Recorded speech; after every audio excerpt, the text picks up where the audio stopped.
Ето една бърза рецепта за домашни протеинови барчета, след които ще си оближете пръстите. За основата ще са ви необходими 70 грама оризовки, които трябва да натрошите с ръце. След това прибавяте около половин чаша топла вода, за да умекнат оризовките.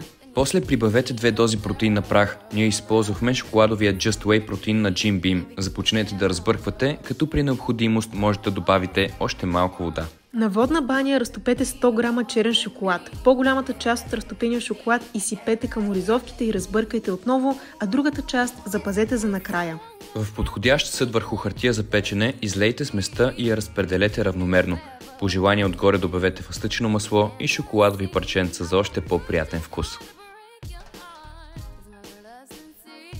Сложете сместа във фризера за поне 3 часа, след което нарежете на няколко барчета и се насладете на невероятния вкус. За още такива рецепти харесайте видеото и ни последвайте!